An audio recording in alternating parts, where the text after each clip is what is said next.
Utilizando inteligencia artificial, un equipo científico del Instituto Tecnológico de Massachusetts ha logrado identificar una nueva clase de candidatos a antibióticos que pueden matar una bacteria resistente. Un octavo exoplaneta fue descubierto en un sistema estelar lejano. El descubrimiento fue hecho con una técnica de inteligencia artificial llamada red neuronal, lo que la confirma como una herramienta prometedora para hallar algunas de las señales más débiles de planetas distantes, de acuerdo con investigadores. En concreto, los científicos que publican sus hallazgos en la revista Nature han encontrado dos compuestos, dijeron, muy comprometedores, capaces de eliminar el Staphylococcus aureus, resistente a la meticilina, una bacteria que causa infecciones mortales. El hallazgo muestra que existe otro sistema estelar similar a nuestro sistema solar con el mismo número de planetas orbitando una sola estrella, según informó el jueves la NASA. Los avances en inteligencia artificial han llevado a que algunos procesos científicos, desde la selección de variables hasta el análisis de resultados, se automaticen por completo. Incluso hay inteligencias artificiales que han formulado teorías o que han descubierto moléculas sin intervención humana directa. ¿Qué implica esto para la idea del método científico como actividad crítica, reflexiva y humana? ¿Podemos confiar en una ciencia que ya no necesita nuestra intuición ni nuestros errores? Este episodio explora los límites de la delegación científica en la inteligencia artificial y plantea una duda. Si la ciencia puede avanzar sin nosotros, ¿para quién avanza?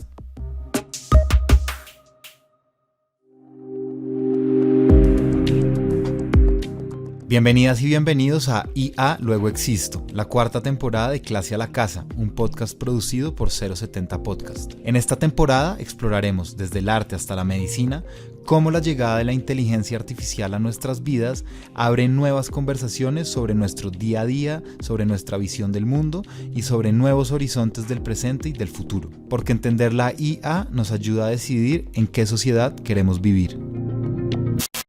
Hola, soy Santiago de Narváez y en este episodio de la cuarta temporada de Clase a la Casa vamos a hablar de inteligencia artificial y ciencia. Tenemos dos invitados muy pertinentes para hablar de este tema. Estamos con Jaime Ernesto Forero Romero, físico en cosmología computacional y astrofísica, doctor por la École Normale Supérieure de Lyon, profesor asociado a la Facultad de Ciencias de la Universidad de los Andes, quien lidera proyectos que usan inteligencia artificial y aprendizaje profundo para analizar grandes volúmenes de datos astronómicos como los del instrumento DESI o instrumento espectroscópico de energía oscura. ¿Lo dije bien? Muy bien. ¿Qué más, Jaime? Bien, encantado de estar acá. Bueno, gracias por recibir el llamado. Y estamos con María Francisca Villegas, microbióloga con doctorado en Ingeniería Bioquímica por la University College London, profesora asistente de la Facultad de Ciencias de la Universidad de los Andes, que ha hecho una investigación que cruza la biología molecular, el cultivo celular, la metabolómica, que ya te voy a preguntar un poco sobre eso, y la inteligencia artificial. Y en esa investigación lidera proyectos como COCAI y AROCO, donde se exploran nuevas posibilidades del uso de la planta de coca mediante el diseño asistido por inteligencia artificial.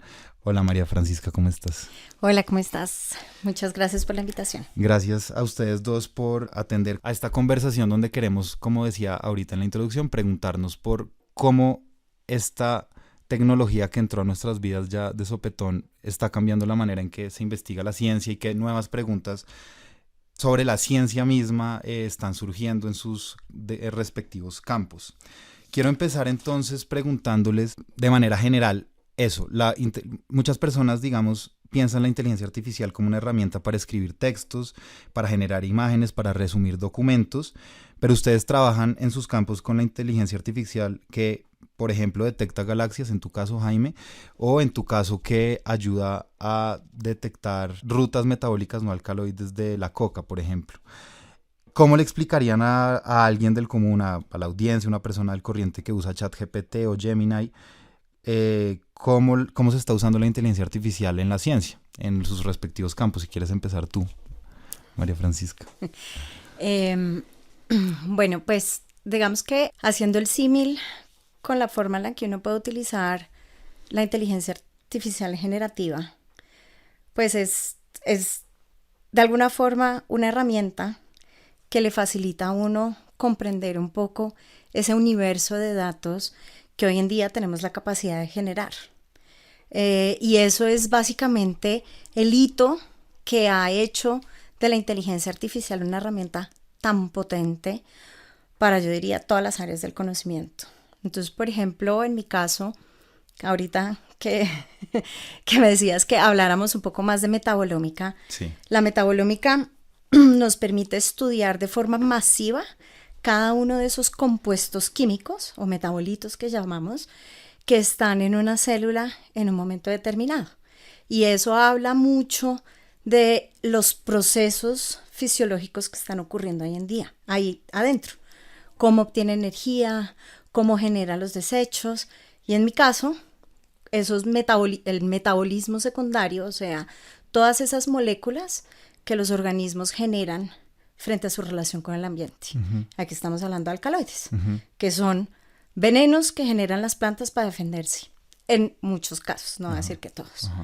Entonces ahora tenemos esa capacidad de poder analizar eso, pero necesitamos herramientas muy poderosas para poder analizarlos y comprender patrones, comprender qué es lo que hace que esos metabolitos cambien en un momento determinado.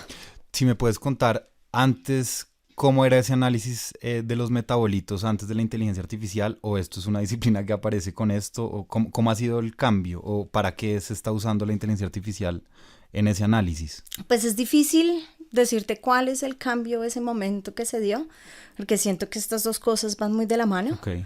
Digamos, tradicionalmente los metabolitos se estudiaban con la química clásica de extraer como métodos de extracción, y ahí mirabas los aminoácidos, por ejemplo, o los carbohidratos que están presentes, y todo era dirigido porque teníamos las capacidades analíticas para eso. Hoy en día nuestras capacidades analíticas nos han llevado a poder hacer análisis no dirigidos. Entonces, tratar de identificar todo lo que está ahí presente. Pero en la identificación, ahí mismo hay unos retos muy grandes que requieren de análisis masivos de datos. O ya, mi caso, yo no trabajo en esa área pues como de caracterización química, sino ya es entender procesos biológicos, o sea, dentro de procesos biológicos, cómo cambian esos metabolitos y cómo nosotros podemos hacer que esos cambios representen un beneficio para la sociedad. Okay. Que produzca más alcaloides, que produzca más, por ejemplo, compuestos nutritivos, dependiendo de las prácticas agrícolas. Entonces, llevar esa información a los mismos campesinos que están involucrados en esos procesos. Ok. En tu caso, Jaime, ¿cómo ha sido ese uso de la inteligencia artificial para lo que haces? Y háblame un poco del DESI, y que es mapa del universo, pero eso. Entonces... Ahí vamos. Entonces, yo me dedico a observar por telescopios, a interpretar esa información y después de esa interpretación tomar dos caminos típicamente. Decir, tengo una respuesta que me satisface, una interpretación que me gusta, o sigo buscando y diseño un nuevo experimento, un nuevo telescopio. Pero básicamente es observar e interpretar. Uh-huh. En la fase de observación, entre comillas, sigue siendo tradicional, sigue siendo un telescopio mirando el cielo, objetos cada vez más distantes. Y en ese interés de observar objetos cada vez más distantes, se ven esas manchitas son cada vez más borrosas, y uno ve esa foto y uno no sabe qué es. ¿Es una estrella o una galaxia? Y le puedo preguntar ahora a la inteligencia artificial, ¿eso es estrella o es galaxia? Y la inteligencia artificial me dice, ¿es estrella o es galaxia? Con cierta probabilidad, así como le dice a uno, ¿es perro o es gato lo que está en la foto? Ese es un primer uso, que es el de clasificación. Está el otro uso, que es el de ya, por un lado, esta cantidad de datos que tengo, que antes era yo capaz, yo humano, ser humano con amigos, observarlos yo y decir más o menos qué está pasando ahí, ya no damos abasto, porque hay una cantidad enorme de datos. Entonces tenemos que reclutar de nuevo asistentes computacionales cada vez más sofisticados que nos ayuden a entender patrones que antes tal vez como humanos podíamos detectar, pero esos patrones ahora se vuelven cada vez más pequeños, donde necesitamos una sensibilidad diferente, que es la sensibilidad que tiene la máquina, que es la sensibilidad que da el algoritmo, que da ese nivel fino de matemática, por supuesto, como siempre en el caso de los dos, alimentado por datos pasados. Eso es un gran espejo retrovisor que de alguna manera no va a poder inventar algo nuevo como lo conocemos, sino que va a hacer es, de todo el pasado que ustedes me alimentan de información, les voy a dar una respuesta probable de un futuro o un patrón o una clasificación. Ok, entonces digamos, si te dice esto tiene una probabilidad del 95% de que sea una galaxia, es una respuesta que usó todos los datos que ustedes le montaron a esa inteligencia artificial para que pudiera Exacto, determinar entonces eso. vayamos a algo muy concreto. A nosotros nos cuesta, la colaboración de sí, $1 americano, devaluado un poco, saber si eso, manchita de esa foto, es espectro, perdón, es galaxia o es estrella. Uh-huh. Lo que me permite la inteligencia artificial es saber dónde voy a gastar ese $1. Es decir, yo tengo que hacer una apuesta antes. Creo que eso es galaxia, creo que eso es estrella. Me interesan solo las galaxias. A mí, personalmente, hay gente que ama las estrellas, yo no tanto. Las estrellas de televisión son las que me gustan. Y entonces me permite enfocar mejor el uso de recursos, que es el uso que de alguna manera tal vez todos conocemos, si se quiere, de analítica de datos. Y es, bueno, por ejemplo, soy una compañía, debo enfocar mis recursos en publicidad o en Facebook o en algún otro lugar. Utilizo datos para saber dónde se invierte mejor este $1. En astronomía pasa exactamente igual. Correr experimentos, correr un telescopio, invertir dinero para observar el cielo cuesta plata. Y si yo logro hacer una apuesta informada antes, con la ayuda de la máquina, sobre dónde debo observar y cuánto tiempo debo observar, estoy ganando dinero y optimizando tiempo. Y bueno, es en últimas una carrera en ese sentido.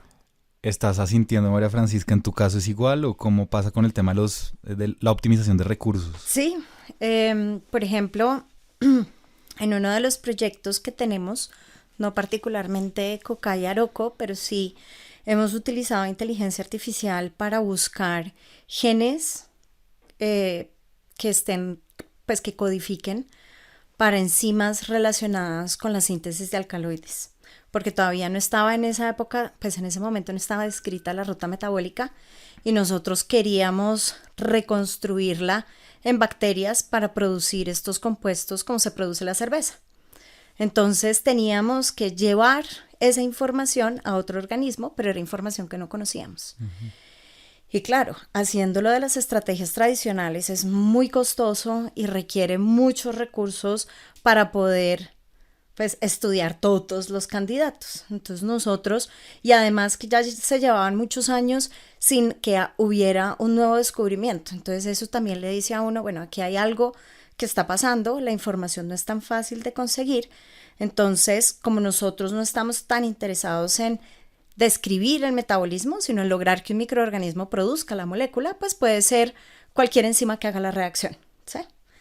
Entonces, utilizamos inteligencia artificial para descubrir enzimas en el transcriptoma, que es básicamente toda la información que se genera por el RNA. Y el RNA es un ácido nucleico que la célula utiliza para transferir información. Es un mensajero, el mensajero de la información. Entonces es el que permite de esa información genética pasarle a una proteína, que es la que cumple las funciones en la célula.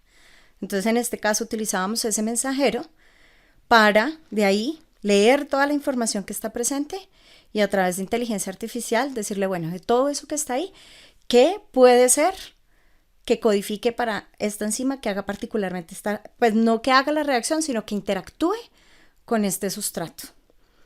Nos sacaron unos candidatos, luego utilizamos ya herramientas más tradicionales como sistemática filogenética, como análisis taxonómicos, relaciones, parentescos,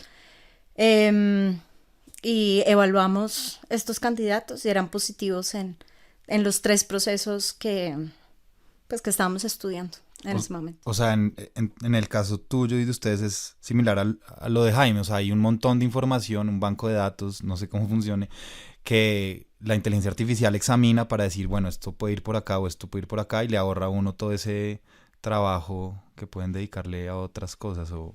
Sobre todo recursos. Uh-huh. Y pues por lo menos en nuestra realidad del sur global, pues los recursos en investigación son mucho más limitados. Entonces tenemos que saber en qué canasta ponemos nuestros huevos. Exacto. Y incluso el norte global pues le encanta optimizar. Entonces pues exprimir hasta la última gota de ese euro o ese dólar. Bueno, sobre eso del análisis de datos, o sea, quiero preguntarles ahora sobre una cosa que, mi conocimiento sobre ciencia es el del colegio, que es el del método científico, Yo no sé si eso siga siendo así como como lo postuló Descartes en su momento. Y entonces quiero preguntar si ese método científico ustedes sienten que hay procesos de ese método que ya la inteligencia artificial vaya a reemplazar. Bueno, está lo de los análisis de datos, pero ¿hay alguna otra parte de ese proceso que ustedes digan, bueno, por acá, no sé, existe o ustedes han considerado o creen que llegue el momento o está pasando en donde la inteligencia artificial pueda empezar a formular hipótesis como toda la cadena del método científico? ¿Eso tiene sentido? Pues yo creo que uno mirando el proceso del método científico empieza con una pregunta. Uh-huh. Y esa pregunta también empieza. De ahí empieza la inteligencia artificial. Es como cuando utilizamos ChatGPT, siempre está esperando una pregunta. Y eso no va a cambiar. O sea, los que desencadenamos todavía por lo el menos proceso, en este momento no. Yo no humanos. Sé cuando ya no esté human in the loop. Ajá. Y la inteligencia artificial se empieza a hacer sus propias preguntas a dónde vamos a llegar.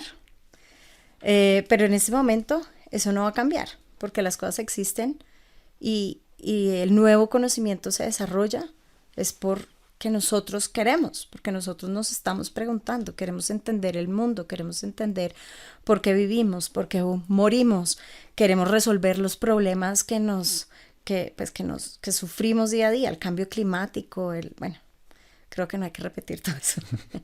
Entonces, por lo menos en este momento eso no va a cambiar. No sé, ese futuro en el que ya la inteligencia artificial se haga sus propias preguntas, ¿qué pasaría? Pues digamos que ahí tendría que empezar a tomar conciencia y tendríamos que estar viviendo en un Blade Runner, como en el escenario del Blade Runner.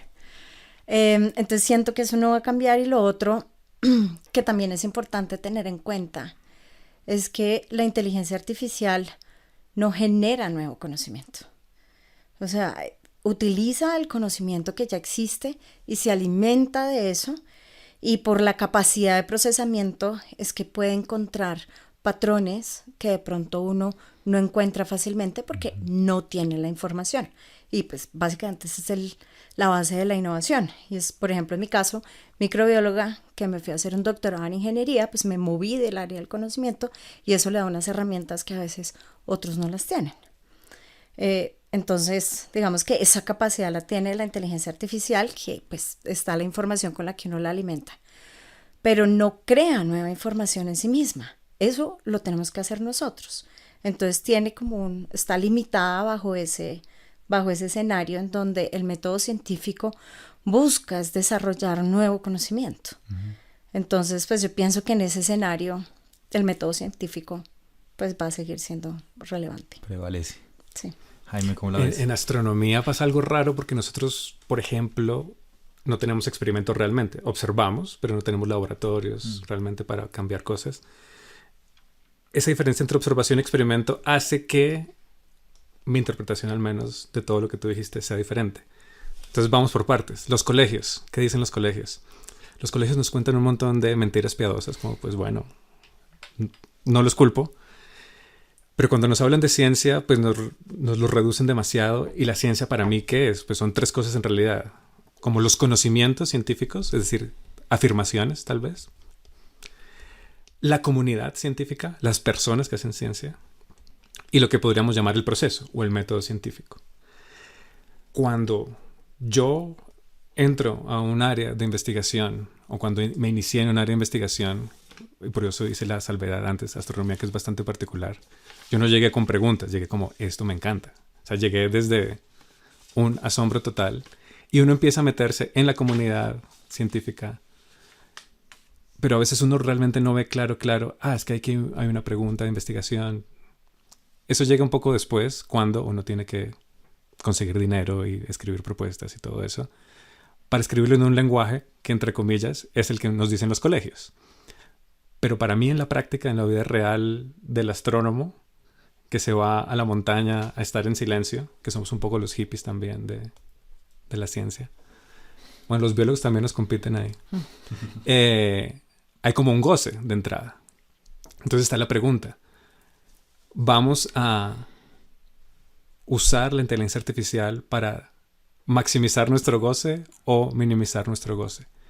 Ahí no tengo la respuesta porque ya dependerá de las intenciones y sensibilidades de cada persona. Hacia dónde tiende la comunidad científica depende a quién le preguntemos, de qué instituto muy grande o uno más pequeño, o nosotros como en el sur global. Mi intuición, mi visión, ¿cuál es? La alianza nueva y eterna de lo humano y lo no humano para adquirir conocimiento es milenaria. La intuición pitagórica de que el número tiene el secreto de la realidad es milenaria también. Vivimos en un mundo pitagórico, en una alianza de lo humano y lo no humano, y esta es una nueva generación. Se está reeditando la conversación que hemos tenido por 2000 años de ¿será que escribimos o no? Es que si escribimos de pronto vamos a perder la memoria. 2000 años, Platón. Entonces, estamos reeditando eso. Entonces, ¿qué creo? Para resumir, creo que vamos a cederle capacidades nuestras, del humano al no humano, en la medida en que lo permitamos, y eso nos permite alcanzar nuestro objetivo. Para algunos es gozo, para otros es reconocimiento, para otros no sé qué será. Pero creo que va a depender de eso, de algo que es muy humano, que son como esas pasiones y esas sensibilidades y esos deseos. Para terminar este primer bloque como general de ir aterrizando, quiero preguntarte por esto de el ceder las capacidades, porque siento que es un poco al final, es una herramienta, ¿no? Y uno decide qué hace con esa herramienta. Con un esfero uno escribe la Odisea o le saca los ojos a la prima. Sí, pues o sea... Sí, es una elección. O sea, en el caso de cada uno de ustedes particularmente, ¿qué capacidades o qué cosas le están cediendo para que la haga la inteligencia artificial? Yo en mi caso, por ejemplo, decido cederle el escribir un correo en inglés, como que prefiero que lo haga la inteligencia artificial, y entonces, bueno, eso lo cedo yo y sé que también ahí estoy negociando perder la capacidad de redactar en inglés. En el caso de ustedes, ¿qué están cediendo para que lo haga la inteligencia artificial? Entonces, voy a dar como ejemplos concretos míos. DESI, que es un proyecto para hacer un mapa del universo, 50 millones de objetos, cada uno a $1, nos da 50 millones de dólares. Eso es lo que cuesta el proyecto, correrlo. Y hay una cantidad de datos y hay estudiantes de los Andes trabajando con esos datos. Y en este momento cada una de ellas debe escribir código para empezar a entenderlos y procesarlos. Llega un momento donde debemos unificar de alguna manera conceptos algorítmicos de qué vamos a hacer, decisiones que vamos a tomar. Algo que voy a cederle mañana o pasado mañana a la inteligencia artificial es, con los códigos que ellas escribieron, que me ayude a unificar conceptos. Porque no quiero pasar yo las 4 horas que me tomaría típicamente leyendo los 4 códigos diferentes y tomando yo las decisiones. Y prefiero cederle esa labor de arbitraje algorítmico para que me diga, listo, esta es la mejor manera de estas decisiones algorítmicas, vayamos por acá. Eso es lo que estoy cediendo, por ejemplo, ahora. En el otro aspecto está no ceder, sino amplificar. Tal vez es la parte más brillante de la inteligencia artificial, donde logro hacer cosas que no podía hacer antes, literalmente, que me tomaría 1000 años inspeccionar las imágenes o los espectros o los datos, y claramente le pido al estudiante que por favor escriba el código del algoritmo de inteligencia artificial para que eso que se haría en 1000 años por un humano, pues se haga en un día. Sí, yo ahí siguiendo como ese mismo lineamiento de ceder o amplificar, creo que estoy más hacia la línea de amplificar. O sea, nosotros con la inteligencia artificial, de la forma que la estamos implementando en los proyectos, nos está permitiendo amplificar esas capacidades que tenemos, capacidades humanas, porque siempre hay un límite de qué tantos experimentos puede llevar a cabo un estudiante, los recursos que tenemos para poder evaluar las diferentes condiciones. Entonces, realmente esa es la gran herramienta que tenemos, y es que nos está permitiendo amplificar muchos procesos, y también estamos generando muchas simulaciones que nos permiten iterar múltiples condiciones para de ahí encontrar, digamos, las que tienen mayor potencial. Entonces, desde el sentido de la ciencia, para mí la herramienta ha sido mucho más amplificar. Ya en el sentido del diario vivir, pues creo que el ejemplo que pusiste es el más claro. Ya estoy cediendo todas esas actividades de correos, de procesos que, digamos que si uno lo mira en el desarrollo cognitivo, pues para un joven no sé qué tan positivo sea. Para un adulto que ya lo ha desarrollado, pues sí a mí me ha representado que tengo más tiempo para hacer otras cosas. Entonces, ese ceder esas capacidades yo creo que están relacionadas un poco a esa plasticidad que nosotros tenemos, que cuando ya no le gastamos energía a algo podemos hacer otras cosas, y eso es lo que se ve en la humanidad. Antes gastábamos tiempo buscando comida. Cuando domesticamos las plantas, pues ya no estábamos gastando tiempo buscando comida y empezamos a hacer otras actividades que nos ha llevado en donde estamos. Y pienso que la inteligencia artificial nos va a permitir llegar a otros desarrollos de la sociedad. Buenísimo. Yo creo que con esto podemos ir cerrando este primer bloque. Vamos a una pausa, a un corte publicitario y ya volvemos. Buenas.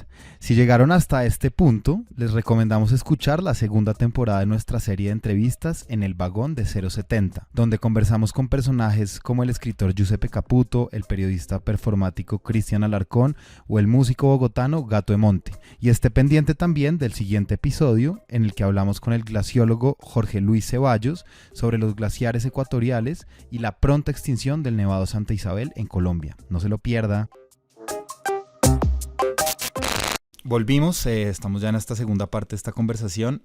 Quiero seguir como profundizando en esto que quedamos en el bloque anterior de las capacidades que cedemos, la capacidad cognitiva que se pierde o no con el uso de esta nueva herramienta, el tiempo que se gana.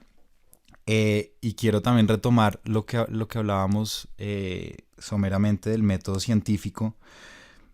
A ustedes les ha tocado, digamos, hemos hablado sobre todo de análisis de datos masivos, digamos. Pero les ha tocado encontrarse con momentos donde o existe la posibilidad cercana donde la inteligencia artificial no haga preguntas, pero sí empiece a plantear caminos, soluciones, hipótesis, que creo que es otro paso, o eso sigue siendo una capacidad humana. Es una capacidad humana, pero en mi opinión es siempre apoyada en ese no humano. No humano, sea inteligencia artificial, o sea el circuito, o sea el telescopio, o sea el microscopio. Entonces, gran pregunta para debatir por horas. ¿Qué es lo humano? ¿En qué límite está? Y el humano, pues, no existiríamos sin esa alianza con lo no humano.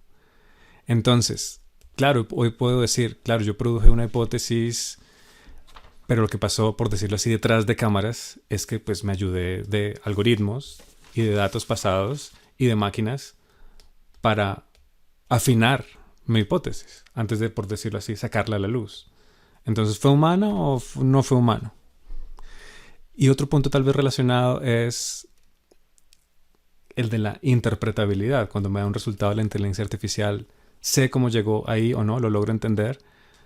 Pero también me pasa cuando un colega mío, un físico muy teórico, me muestra algo y pues yo no entiendo. O sea, yo confío en que él sabrá lo que está haciendo y su comunidad sabrá lo que está haciendo.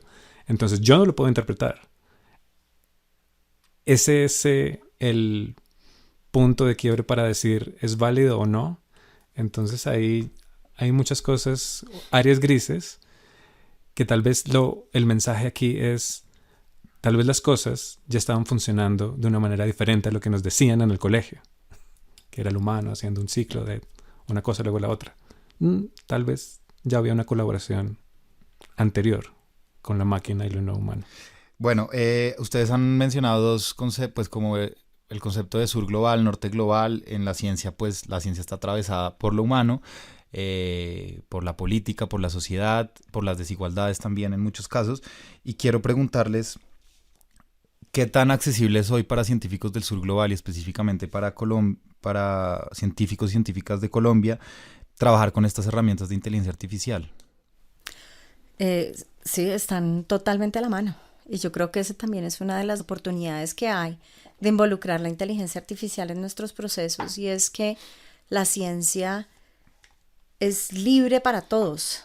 Entonces hay bases de datos en donde la información, por lo menos desde las ciencias biológicas, donde la información está disponible y uno puede utilizar esos datos para hacer preentrenamientos. Entonces, por ejemplo, en nuestro caso, el que les comentaba con las enzimas, pues esas son bases de datos que nosotros utilizamos y que a partir de eso nos permitió encontrar patrones e interpretar la información que nosotros generamos. Entonces nosotros no tenemos que generar esa información masiva, sino ya hay información que nos permite entrenar estos modelos. Y esa es una de las grandes ventajas que trae la ciencia abierta, por ejemplo, las patentes que permiten abrir esa información, pero que de la misma forma hoy en día, por la misma inteligencia artificial, está generando muchas preguntas en la comunidad frente a, bueno, esa información está libre, la están aprovechando para generar beneficio. Esa información, por ejemplo, si estamos hablando de recursos biológicos, es información que sale de nuestros recursos biológicos y no nos estamos viendo beneficiados. Entonces ahí también se vuelve una discusión de, bueno, ¿qué debemos hacer? ¿Tenemos que mantenernos en esa línea de datos abiertos para aprovechar o tenemos que bloquearla? Pues yo soy de la filosofía de tenerla abierta y a través de la inteligencia artificial, pues que nosotros tenemos acceso a diseñar algoritmos, a utilizar algoritmos ya desarrollados y que gracias a los servicios pues, que están libres en la nube, podemos acceder también a cómputo de alto desempeño cuando no existen las capacidades. Por ahí decían que lo personal es político, yo digo lo científico es político. En ese orden de ideas, tú y yo hicimos estudios en el norte global, accedimos a redes de conocimiento y conocimiento mismo, que no estaba acá. Entonces sigue existiendo para mí esa dependencia, de alguna manera, de redes de conocimiento. Y la otra también es muy importante. En la astronomía es similar, hay bases de datos. Y uno dice en la nube, en un servidor, pero ese servidor está físicamente en algún lugar del norte global. Y el día que alguien quiera del norte global, por la razón que sea, apagar el servidor o cerrarme la cuenta. Menos mal no somos ni de Irán ni de otro país que nos prohíban acceder solo por nuestra nacionalidad. Pues nos vamos a ver en problemas para hacer la ciencia que hacemos ahora. A lo que voy es que hay un tema sigue existiendo un tema de asimetría aquí también. Entonces, aunque sí, yo puedo acceder más fácilmente ahora a un servidor, puedo tener el conocimiento necesario para yo desarrollar algoritmos y aplicarlos a los datos, sigue existiendo la brecha de la infraestructura, que es muy real. Sigue existiendo la brecha también para mí de redes de conocimiento, que sigue siendo muy real. Y sigue existiendo la brecha de esa independencia algorítmica. Esos datos con los que se entrenan, ¿quién los obtuvo? ¿Podremos obtenerlos nosotros o estaremos siempre en una relación de codependencia con estas grandes comunidades que tienen el dinero y la capacidad de producir los datos y analizarlos y nosotros utilizarlos? Entonces creo que sí, hoy es más fácil que hace 20 años hacer el tipo de ciencia que hacemos tú y yo, pero sigue existiendo una relación asimétrica de codependencia muy enfatizada en ese desbalance para mí de infraestructura. ¿Qué habilidad debería tener una persona que entre a hacer investigación científica en la era de la inteligencia artificial y cómo enseñarle eso a los estudiantes que están empezando a estudiar microbiología o física en la universidad? En los estudiantes que van a mi curso de introducción a la astronomía, entran de ingenierías, de ciencias, de todo. Y básicamente el comentario es, hagan por favor un programa análogo o similar a lo que sería ingeniería de sistemas o ciencias de la computación. Porque, de nuevo, o nosotros trabajamos para una inteligencia artificial o hacemos que una inteligencia artificial trabaje para nosotros. Creo que es claro de cuál lado de la ecuación queremos estar. Y que la inteligencia artificial trabaje para nosotros implica tener un nivel de conocimientos, en mi opinión, mínimos de matemática, ciencias de la computación, arquitectura de un código, algorítmica. No a un nivel ultra profundo, pero sí mínimo. Entonces mi recomendación es para cualquier persona, casi que en cualquier área del trabajo del conocimiento, es bueno, hay un track paralelo, un camino paralelo de algorítmica, matemática, programación, para saber qué es lo que está pasando y cómo puedo hacer que la inteligencia artificial trabaje para mí y no al revés. Y ahí para adicionar, dependiendo del área del conocimiento, también es importante tener clara la fundamentación, porque si no te vuelves un usuario de herramientas y se pierde la interpretación. Y la interpretación en estos escenarios es clave porque es lo que te permite pues, saber si está bien el resultado y generar pues nuevo conocimiento a partir de ello. Cuando dices fundamentación, ¿te refieres a qué? Fundamentación de Pues, por la ejemplo, biología, o sea, de la célula, que es una mitocondria, etcétera. Sí, o sea, por ejemplo, pues en mi campo, pues es entender esos procesos biológicos que se están dando para uno, bajo esos escenarios mecanísticos, comprender los resultados que está dando la inteligencia artificial. Porque al final, si tú no conoces la naturaleza de los datos con lo que la entrenas, pues de la misma forma, pues qué pena la mala expresión, pero pues si le das mierda, te va a devolver mierda. Entonces es importante conocer, entender la naturaleza de los datos y de esa misma forma interpretar. Y eso sí o sí está relacionado es con la fundamentación del área del conocimiento. Y eso no se nos puede olvidar porque en esta era de la inteligencia artificial podemos caer en eso.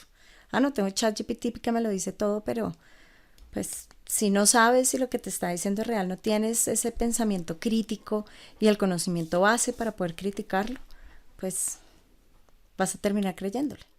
Al mismo tiempo, yo también espero el momento que suceda como con las máquinas de vapor. O sea, primero fue la máquina de vapor y luego la termodinámica, es decir, la teoría atrás de la máquina de vapor. Primero fue toda la experimentación.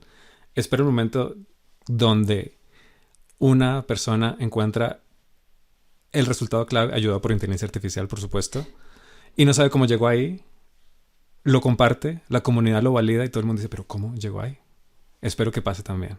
Que una persona sin fundamentación alguna, solamente con un conocimiento sólido de inteligencia artificial y mucha curiosidad, logre encontrar cosas que la comunidad organizada no va a lograr hacer por estar metida dentro de su propia caja de discurso. Y, en fin, falta una perspectiva nueva tal vez. Para ustedes, y tú has hablado de cómo la tecnología, tú también, de cómo hemos usado la tecnología a lo largo de la historia para hacer ciencia, pero en este momento ustedes ven que estamos como en un nuevo paradigma, que digamos la inteligencia artificial está cambiando el paradigma de cómo se hace ciencia. ¿Lo ven de esa manera? Como en términos de paradigma de la epistemología de la ciencia y así. No sé si cómo se hace la ciencia, pero sí los loops que se dan en la ciencia los está llevando a unas velocidades inimaginables. Entonces el caso pues de las proteínas es un fenómeno. ¿Cómo es ese caso? O el desarrollo, por ejemplo, de los fármacos. Okay. Entonces los fármacos antes tomaban 10 años en diseñar una nueva molécula y ahora lo puedes hacer en menos de 8 horas. Claro, después viene toda la validación experimental. O por ejemplo, una de las grandes preguntas de la ciencia biológica era elucidar la estructura de las proteínas, porque como les comenté antes, las proteínas son los responsables de todas las funciones que ocurren en una célula, transporte, catálisis, bueno. Entonces conocer su estructura es muy importante para uno poder saber qué es lo que hace y de esa forma pues darle comprensión al código genético. Gracias a la inteligencia artificial tenemos la capacidad de predecir la estructura de las proteínas en un 98-99% de la mayoría de ellas. Y eso pues fue de un momento a otro, nunca se me va a olvidar el momento. Estábamos en pandemia jugando con otros softwares de predicción de proteínas y pues sale a la luz AlphaFold en su primera versión. Y fue, ¿y por qué no usamos ese? Estamos estudiando interacciones pues, de agentes terapéuticos contra SARS-CoV-2, obviamente. Pero pues eso ha permitido toda una revolución para la industria farmacéutica y no solo farmacéutica, para la agricultura, para pues casi cualquier industria.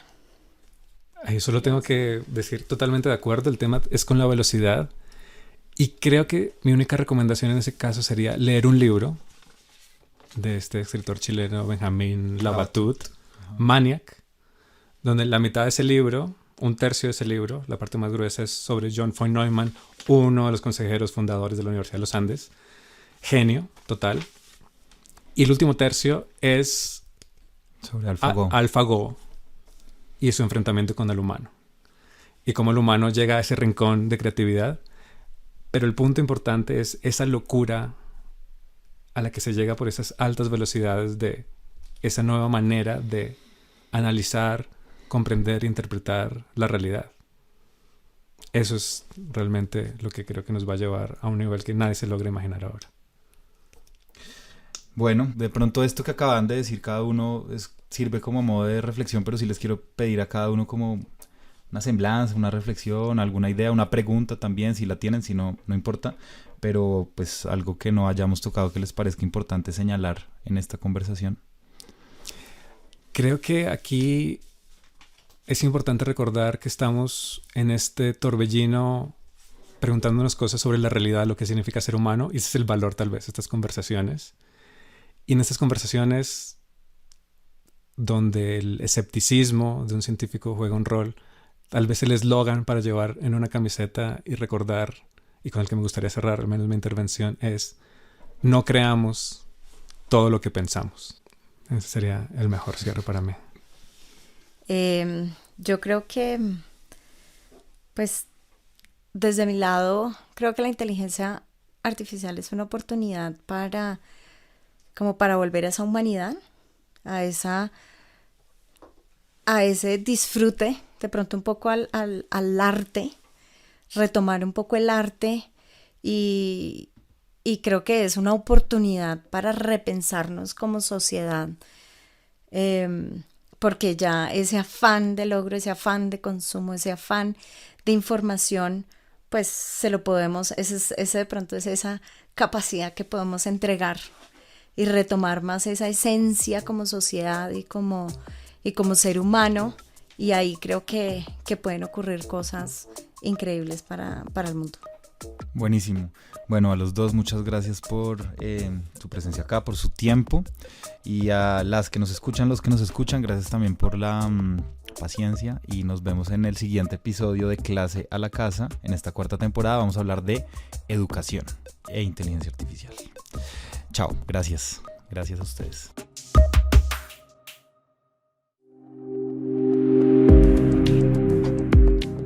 IA Luego Existo es la 4ª temporada de Clase a la Casa, un podcast producido por 070 Podcast. Isaac Vargas es nuestro productor y es conducido por mí, Santiago de Narváez, y por Natalia Guerrero. Recuerden que pueden escucharnos en su plataforma de podcast favorita. Hasta luego.